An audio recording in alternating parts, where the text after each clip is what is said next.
Aujourd'hui, on va parler d'un super projet qui est tout simplement Elrond et sa blockchain. La blockchain d'Elrond est une blockchain dite d'infrastructure, à l'instar de Tezos ou encore Ether, car elle va permettre à d'autres blockchains, à d'autres écosystèmes de tout simplement bien fonctionner.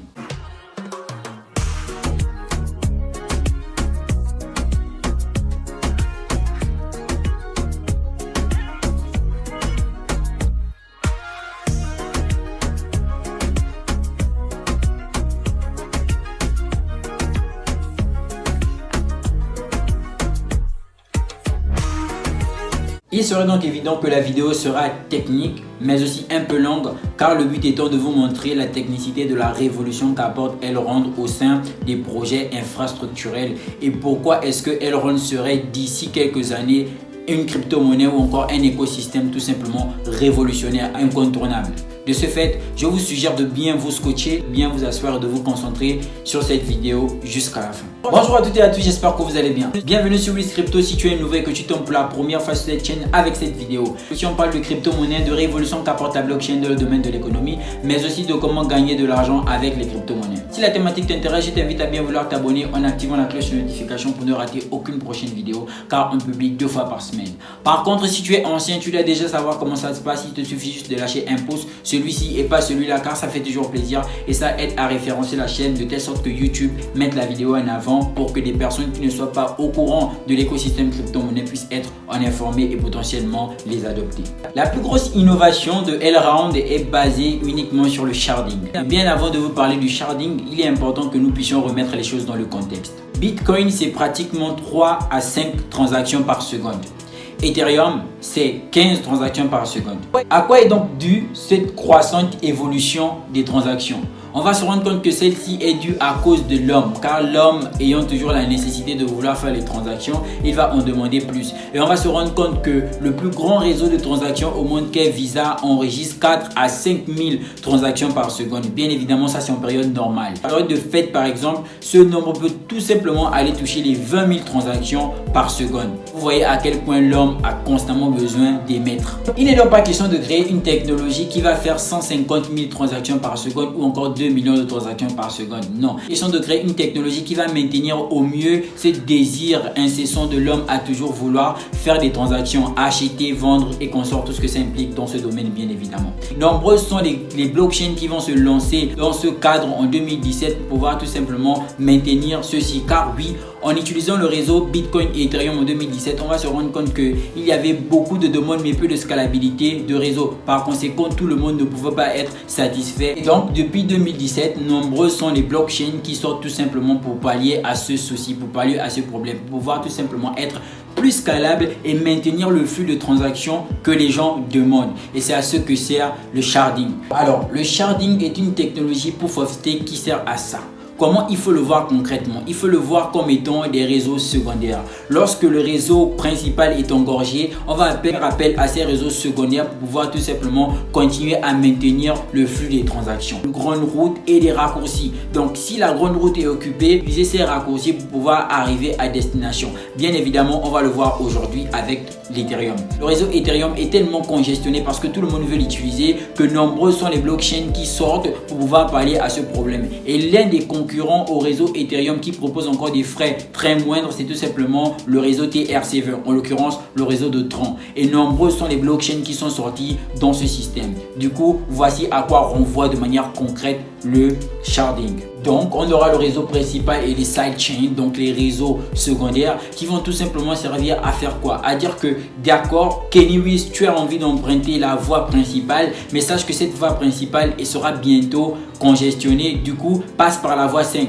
Mais par la voie 5 aussi, si quelqu'un d'autre voudrait passer, il voudrait dire que non, Kenny Wiz est déjà passé par la voie 5. Toi, tu devrais utiliser la voie 6 ou encore la voie 7. Vous l'aurez compris, c'est juste des petits réseaux qui vont venir aider le réseau principal. Tout ça dans le but de maintenir la transaction dans le même écosystème. Et c'est là où ça pourrait encore devenir un peu plus technique. Par conséquent, je vous demande de bien vous concentrer. Aujourd'hui, en 2022, quels sont les 2 plus grands shardings qui existent? Le premier sharding, c'est tout simplement le sharding de network. Alors, à quoi renvoie le sharding de network? Admettons que vous ayez un serveur et que vous voulez sécuriser une blockchain, vous allez prendre ce serveur encore appelé node que vous allez soumettre, que vous allez donner à la blockchain.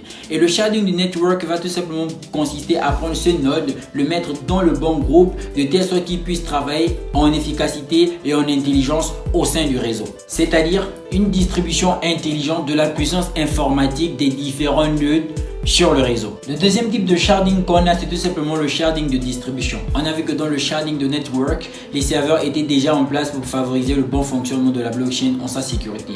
Seulement, dans le sharding de distribution, c'est tout simplement celui-là qui va venir orienter les transactions. Et si on part du principe de base, si on part de l'exemple de base concernant celui de l'autoroute, on a vu qu'il y a la grande route principale et on a les petites routes qui vont servir tout simplement à faire en sorte que les gens puissent toujours se déplacer. Et donc, si on prend le sharding de distribution, c'est la même chose. Ça veut dire qu'il y a un grand nombre de transactions émises sur le réseau principal, mais vu que le réseau principal est déjà congestionné, on va utiliser les side chains, donc les petits réseaux. Et donc ces petits réseaux là, pour les utiliser, il faudrait bien évidemment une intelligence. Et cette intelligence là, c'est ce qu'on va appeler le sharding de distribution. Donc il serait question d'orienter X, Y transactions vers un réseau pour ne pas que nous ayons un mélange et pour tout simplement continuer à faire en sorte que les transactions soient fluides et toujours dirigées vers le bon endroit. Donc c'est une intelligence qui va tout simplement permettre à ce que les transactions puissent utiliser les différents réseaux sans pour autant que ceux-ci aussi ne puissent s'entremêler entre eux. Elrond utilise déjà ces deux shardings pour tout simplement faire les transactions. Mais ils se sont dit que d'accord, ces deux shardings sont très intéressants, seulement ils vont créer un troisième sharding. Et c'est là où ça devient intéressant, ce qu'on va appeler le state sharding, en l'occurrence le sharding d'état. Pour comprendre le state sharding, il est donc important de prendre une blockchain qui ne l'utilise pas. Et donc on va prendre la blockchain Dash. Alors, Dash, c'est la première blockchain à utiliser les masternodes, d'accord, des serveurs. Et donc, le processus est qu'au sein de ces réseaux, chaque serveur va télécharger l'intégralité de la blockchain. Chaque serveur a pour obligation de mettre à jour toute la blockchain. Seulement, chaque serveur ne va pas utiliser toute la blockchain. Il pourra uniquement utiliser soit le début de la blockchain, soit la fin de la blockchain, mais bref, une partie de la blockchain. Et donc, il est donc question de se dire que mais pourquoi est-ce qu'on devrait faire le processus de téléchargement de toute la blockchain alors qu'on ne va pas l'utiliser? Il serait donc important de passer à l'essentiel. Vous vous imaginez qu'on vous demande de signer à la dernière page du bouquin, mais vous êtes d'abord obligé de signer sur toutes les pages du bouquin contenant par exemple 300 pages. Et donc, le state sharding consistera à ça. Utiliser uniquement au sein de l'écosystème crypto, au sein de la blockchain, ce dont on aura besoin. Et donc, question ici d'avoir la bonne information, de prendre ce qui est tout simplement nécessaire. Et donc, le state sharding consiste à quoi? À concentrer la puissance ou encore à concentrer l'énergie du réseau uniquement sur la tâche qui nous incombe. Il serait donc ici de passer directement à l'essentiel alors de perdre du temps avec un protocole. Comment est-ce que Elrond a fait pour sécuriser son réseau? Pour ce faire, je vais vous raconter une anecdote concernant Netflix. Qu'est-ce que Netflix a fait pour sécuriser son réseau? Ce qu'il faut savoir, c'est que nombreuses sont les personnes qui se plaignaient liées au fait que le ligne ne pouvait pas regarder concrètement bien les vidéos sur Netflix, regarder leurs séries, bref, que le réseau devenait insupportable parce qu'il y avait toujours des bugs. Du coup, Netflix a prôné pour une technique de connaissance de tout sur le réseau. Ça voudrait dire qu'ils sont partis sur une base qu'il est important pour eux qu'ils connaissent tous les problèmes qui puissent leur arriver. Mais seulement, pour connaître tous ces problèmes, il serait donc important de simuler. Par conséquent, ils vont créer un software, un petit logiciel qui va se balader au sein du réseau qu'ils vont appeler KaoMonkey. Bien évidemment, c'est un singe qui serait là pour s'aimer la zizanie. Alors, c'est quoi la mission de KaoMonkey? La mission de KaoMonkey, c'est tout simplement partir au sein de tout le système en enregistrant bien évidemment dans sa base de données toutes les informations qu'il récoltera. Mais sa mission principale, c'est de tout simplement créer des pannes. Il va tout simplement créer des pannes au sein du réseau, Bien évidemment, au bout de 1 ou 2 jours, ça peut être embêtant parce qu'il va créer les pannes sur tous les réseaux. Seulement, les pannes qu'il crée permettront à l'équipe de repérer quels sont les différents problèmes auxquels il pourrait être confronté, par conséquent s'y préparer mieux. Ça voudrait dire qu'on a déjà dans notre base de données, dans notre conscience, dans notre tête, tous les problèmes qui puissent nous arriver. Qu'est-ce qu'on a à faire? On aura tout simplement à faire en sorte que ces problèmes ils soient déjoués. Et c'est là où va reposer la sécurité de Netflix. Et c'est ce concept que va adopter Elrond dans le bon fonctionnement et le processus de sa blockchain. Ce qui en l'occurrence fera en sorte que la blockchain sera tout simplement puissante. Car celui qui sait ce qui va arriver peut tout simplement déjouer ce plan ou encore ces problèmes. Et donc, Dans le cas de Netflix, on va tout simplement se rendre compte que ils vont travailler avec un petit, on va dire quoi, un petit virus qui serait prêt à tout arrêter à n'importe quel instant. Qu'est-ce que ça va engendrer? Ça va engendrer le fait que l'équipe soit toujours en train de maximiser ou encore d'améliorer leur réseau de sécurité, parce que à n'importe quel moment tout pourrait s'arrêter. Ça veut dire que l'équipe sera bien évidemment obligée d'être toujours vigilante, et par conséquent, c'est à ce niveau que Netflix réussit à se maintenir jusqu'ici. Bien évidemment, on ne peut pas prévoir tous les problèmes, mais au moins ils sont alertes et ils sont tellement efficaces en ce qui concerne le fait qu'ils sont toujours obligés de rester constamment éveillés, car n'importe quoi, bien évidemment, Kao Monkey pourrait tout arrêter. Et donc, pour contrecarrer les plans de Kao Monkey, important pour l'équipe de toujours rester éveillée. Donc, pour sécuriser le réseau, on va créer en premier temps un testnet. C'est quoi un testnet? Ils vont créer une blockchain simulée où les gens vont tout simplement apporter leur serveur, donc leur node, et puis il sera donc question de tout simplement réussir à simuler comment est-ce que le réseau fonctionnerait. Et en deuxième partie, ils vont créer ce qu'on appelle une battle node. Une battle node, c'est quoi? C'est de la blockchain simulation. On va tout simplement apporter des serveurs et ils vont contacter tous les hackers, ils vont contacter des personnes qui sont très expertes dans le piratage et tout. Il sera donc question de tester la solidité node, tout simplement. Et donc ce qui va se passer, c'est que les gens vont essayer de hacker le réseau, les gens vont essayer de pirater le réseau, et les personnes qui sont censées sécuriser le réseau vont tout simplement vont essayer de le maintenir le réseau en sécurité, en ce qu'ils vont enregistrer en cas de tentative de piratage. Ils vont enregistrer comment est-ce que XY a essayé de faire, et donc ça va créer, en fait c'est comme si on crée une simulation de piratage. Et bien évidemment, il y a une personne qui a réussi à non pas infiltrer tout le système, mais quand même à entrer dans le système, et cette personne a été récompensée, car c'était le but. Le but était de créer une simulation, les gens devaient réussir à pirater le réseau, et bien évidemment eux ils devaient repérer les problèmes qui sont dans le réseau. Alors, à ce niveau, quelle est la particularité de Elrond? Tout simplement créer des problèmes et y apporter des solutions eux-mêmes. Ils ne se laissent pas surprendre par les hacks, ils ne se laissent pas surprendre par des tentatives de piratage, mais tout simplement eux-mêmes, ils essaient de se pirater, de se faire du mal et de se guérir. Et c'est tout simplement important parce qu'au fil du temps, ça renforce de plus en plus le niveau de sécurité. Et dernièrement, ils ont eu un piratage, mais ce qui s'est passé, c'est que l'équipe a réagi aussi rapide que le piratage a été lancé. C'est tout simplement phénoménal. Le plus important, on sait que dans l'écosystème lié à plusieurs faits, à la volatilité et autres, ce qui va justement mettre les gens dans l'incertitude, c'est le fait que l'on pourrait être piraté à n'importe quel instant.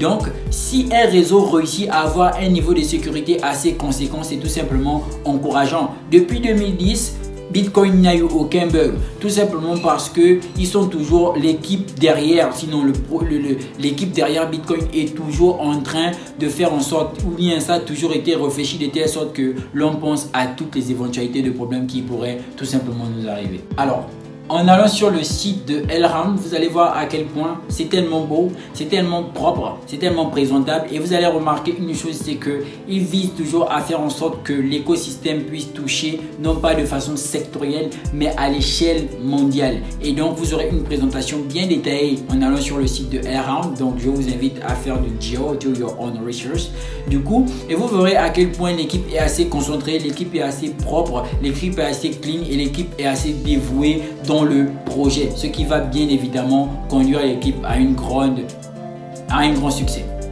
En faisant des recherches sur la crypto-monnaie Elrond, vous vous rendrez compte à quel point l'écosystème est vraiment développé. Il y a toujours des choses à proposer, il y a toujours des innovations. C'est tout simplement phénoménal, et pour moi, c'est tout simplement important ce genre d'écosystème, car oui, elle apporte beaucoup. Et même quand vous vous rendrez sur le portefeuille Maillard décentralisé, c'est basé uniquement sur la blockchain de Elrond.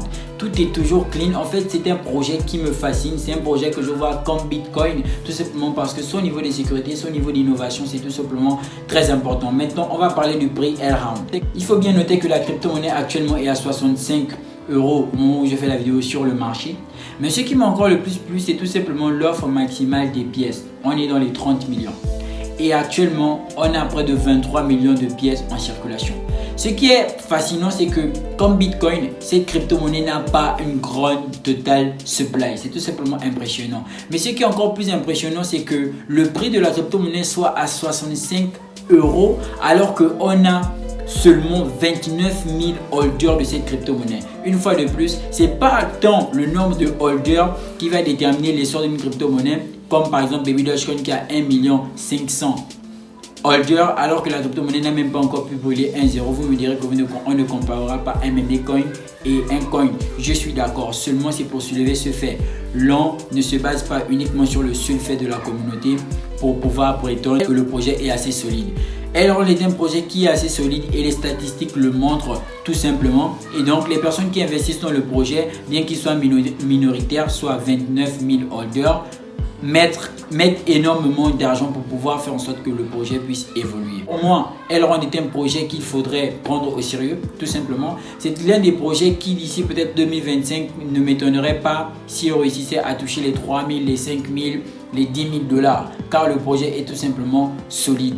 Vous me direz ce que vous pensez bien évidemment. J'espère que la vidéo vous a plu.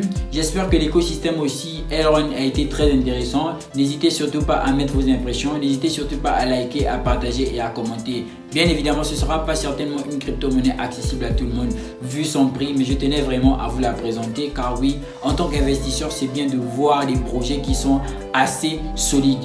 Du coup, j'espère vous retrouver dans une prochaine vidéo. Bienvenue sur Wiz Crypto. Peace out.